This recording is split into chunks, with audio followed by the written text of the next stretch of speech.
Yeah, the traditional IPO process is not accessible to a lot of people listening. I mean, myself included. I get shut out of IPOs all the time. I use TD Ameritrade, and they don't sponsor a lot of them. So it's a way for everyday investors to get into IPOs. And like any kind of investing, there's a right way and a wrong way to do it. And there's a lot to know before you get started. So I feel like that's really important. So real quick, for those listeners who don't know, who have just maybe heard SPACs in news headlines and stuff like that, give everybody just like a 30-second rundown of what a SPAC is. Yeah, sure. So the acronym SPAC stands for Special Purpose Acquisition Corporation. And basically, the way it's set up, it's like a shell company. And so, you'll get a group of investment managers. They will go out to the general public. They will say, hey, we want to raise some money. We want to buy a privately held company. We don't know exactly which privately held company we want to buy up front. We just know generally kind of what we're looking for.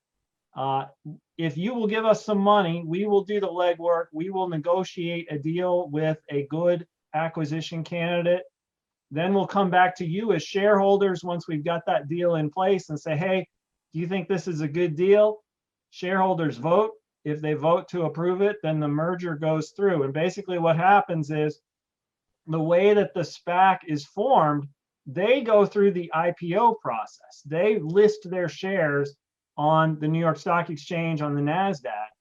And when they buy the privately held company, they set up the merger in such a way that after the merger is complete, then suddenly it's the private company's business that's available to those SPAC investors. The shares that you own as a SPAC shareholder, they represent that privately held company after the merger is complete.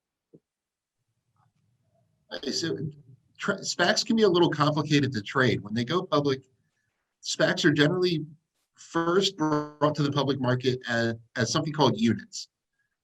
And then at some point later, I want to say it's 52 days in most cases, something to that effect, they split into common shares and warrants. Each SPAC unit is a combination of one share and a certain fraction of a warrant. In some cases it's a half, some cases it's a quarter. So one thing is, it's important to know the distinction of what you're investing in, first of all. When you buy a SPAC that has recently gone public, your choice is pretty much the units, which we'll see in a couple examples a little bit later. But so that's a combination of a share and a piece of a warrant.